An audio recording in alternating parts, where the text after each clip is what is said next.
নমস্কার শ্রোতা বন্ধুরা, আপনারা শুনছেন অডিবল স্টোরি 4।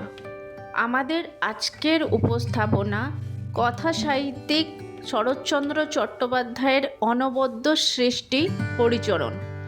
শুনতে থাকুন এবং উপভোগ করুন আমাদের উপস্থাপনা। সে প্রায় 10-12 বছর আগের কথা। দুর্গাদাসবাবু তখন উকিল হন নাই। ছোটবেলায় কোথা থেকে এক অনাথ কায়স্থ ছেলে রামদাসবাবুর বাড়িতে আশ্রয় নিয়েছিল। সবাই বলতো ছেলেটা খুব ভালো, বেশ বুদ্ধিমান এবং দুর্গাদাসবাবুর বাবার অত্যন্ত স্নেহের চাকর। গরুর জাপ দেওয়া থেকে বাবুকে তেল মাখানো পর্যন্ত সব কাজ নিজে করে সবসময় সে ব্যস্ত থাকতে বড় ভালোবাসতো। ছেলেটার নাম হরিচরণ। গিন্নিমা হরিচরণের কাজকর্মে অবাক হয়ে বউকে বলতেন, হরি, অন্য চাকর আছে, তুই ছেলে মানুষ, এত খাটিস কেন? হরি হেসে উত্তর দিত, মা, আমরা গরিব লোক, চিরকাল খাটতেই হবে, আর বসে থেকেই বা কি হবে? এইভাবে কাজে কর্মে সুখে স্নেহে হরিচরণের 1 বছর কেটে গেল। রামদাসবাবুর ছোট মেয়ে সুরোর বয়স এখন 5-6 বছর। হরিচরণের সঙ্গে সুরোর ঘনিষ্ঠতা দেখা যেত।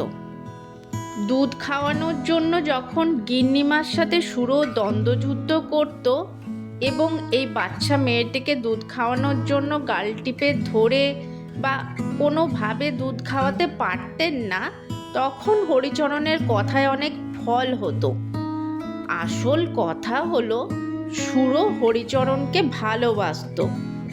দুর্গাদাসবাবুর যখন 20 বছর বয়স, তখন কলকাতাতেই পড়তেন। বাড়ি আসতে হলে স্টিমারে দক্ষিণে যেতে হতো। তারপরেও প্রায় 10-12 ক্রোশ হেঁটে আসতে হতো। পথটা সহজ ছিল না, এই জন্য দুর্গাদাসবাবু খুব একটা বাড়ি যেত না। ছেলে বিয়ে পাশ করে বাড়ি এসেছে, মা অত্যন্ত ব্যস্ত। ছেলেকে ভালো করে খাওয়াতে, যত্ন করতে যেন বাড়ি শুদ্ধ সবাই একসঙ্গে উৎকণ্ঠিত হয়ে পড়েছে। দুর্গাদাস জিজ্ঞাসা করল, মা, এ ছেলেটি কে গা? মা বললেন, এটা একটা কায়েতের ছেলে, বাপ মা নেই, তাই কর্তা নিজে ওকে রেখেছেন। চাকরের কাজকর্ম সবই করে, আর বড় শান্ত, কোনো কথাতেই রাগ করে না। আহা, বাপ মা নেই, তাতে ছেলে মানুষ, আমি খুব ভালোবাসি। বাড়ি এসে দুর্গাদাসবাবু হরিচরণের এই পরিচয় পেলেন। যাই হোক, হরিচরণের আজকাল অনেক কাজ বেড়ে গেছে, সে তাতে অসন্তুষ্ট নয়।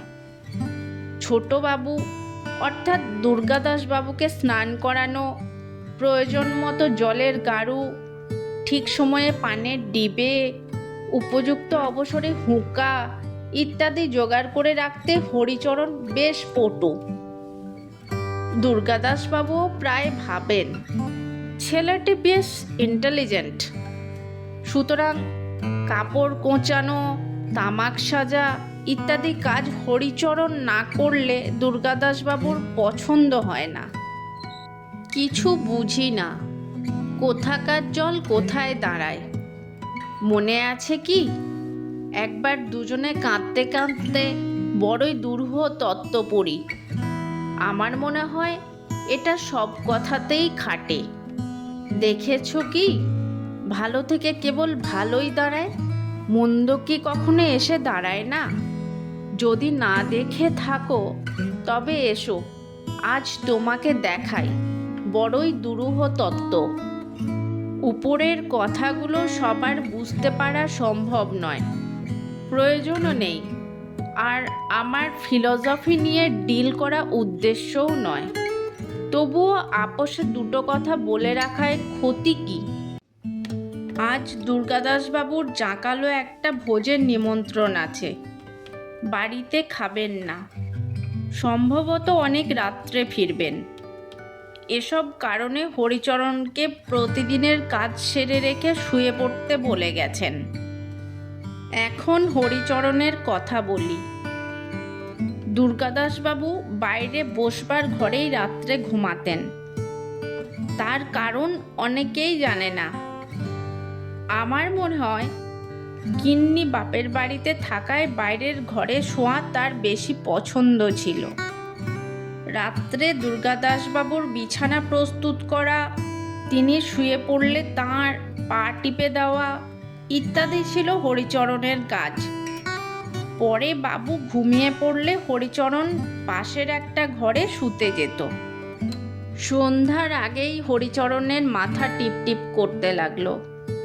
হরিচরণ বুঝল জ্বর আসতে আর দেরি নেই। মাঝে মাঝে তার প্রায়ই জ্বর হতো, সুতরাং এসব লক্ষণ তার ভালো জানা ছিল। হরিচরণ আর বসতে পারল না, ঘরে গিয়ে শুয়ে পড়ল। ছোটবাবুর যে বিছানা প্রস্তুত হলো না, এ কথা তার আর মনে থাকলো না। রাত্রে সবাই খেতে আসলেও হরিচরণ আসলো না। গিন্নিমা এসে দেখলেন হরিচরণ ঘুমিয়ে আছে। গায়ে হাত দিয়ে দেখলেন গা বড় গরম, বুঝলেন জ্বর হয়েছে। সুতরাং আর বিরক্ত না করে চলে গেলেন। রাত প্রায় 2 প্রহর। ভোজ শেষ করে দুর্গাদাসবাবু বাড়ি এসে দেখলেন বিছানা প্রস্তুত হয়নি। একে ঘুমের ঘোর, তাতে আবার কি করে বাড়ি গিয়ে শুয়ে পড়বেন, আর হরিচরণ তার পা অল্প অল্প টিপে দিতে থাকবে এবং সেই সুখে অল্প তন্দ্রার মধ্যে গড়গড়ির নল মুখে দিয়ে একেবারে সকাল হতে দেখবেন ইত্যাদি ভেবে আসছিলেন। একেবারে হতাশ হয়ে ভীষণ জ্বলে উঠলেন। খুব রেগে 2-4 বার হরিচরণ, হরি, হরে ইত্যাদি বলে চিৎকার করলেন। কিন্তু হরি তো জ্বরের ঘোরে জ্ঞান হারিয়ে পড়ে আছে। তখন দুর্গাদাসবাবু ভাবলেন ব্যাটা ঘুমিয়েছে। ঘরে গিয়ে দেখলেন বেশ মুড়ি দিয়ে শুয়ে আছে। আর সহ্য হলো না।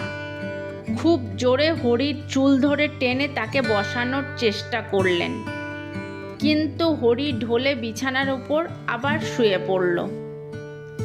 তখন দুর্গাদাসবাবু ভীষণ রেগে গিয়ে হরির পিঠে জুতো পরে লাথি মারলেন।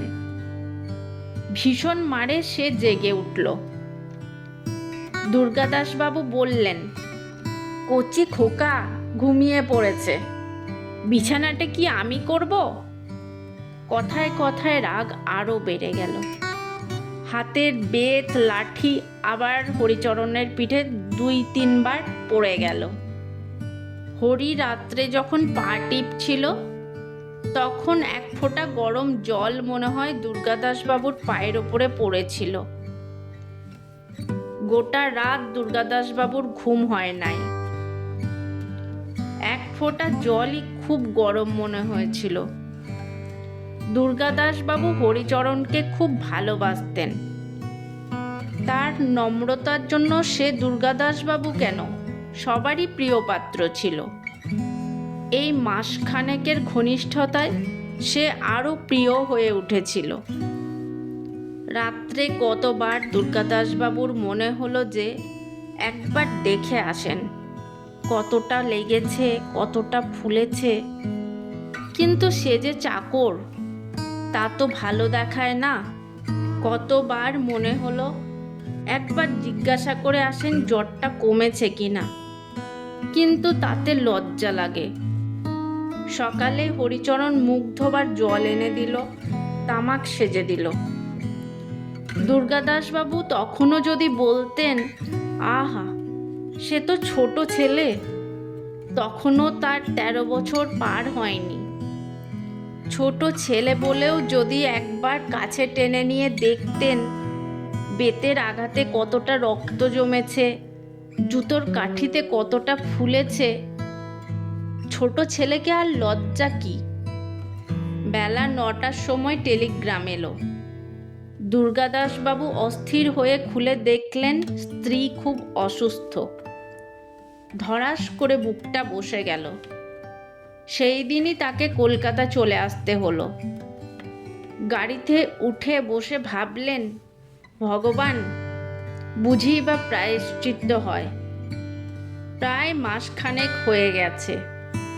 দুর্গাদাসবাবু আজ আনন্দিত, তাঁর স্ত্রী এবারের মতো বেঁচে গেছেন। বাড়ি থেকে আজ একটা চিঠি এসেছে। চিঠিটা দুর্গাদাসবাবুর ছোট ভাইয়ের লেখা। তলায় এক জায়গায় পুনশ্চ বলে লেখা রয়েছে, বড় দুঃখের কথা, কাল সকালে 10 দিনের জ্বর বিকারে আমাদের হরিচরণ মারা গেছে। মারা যাবার আগে সে আপনাকে অনেকবার দেখতে চেয়েছিল। আহা, পিতৃমাতৃহীন অনাথ। ধীরে ধীরে দুর্গাদাসবাবু চিঠিটা ছিঁড়ে অনেকগুলো টুকরো করে ফেলে দিলেন।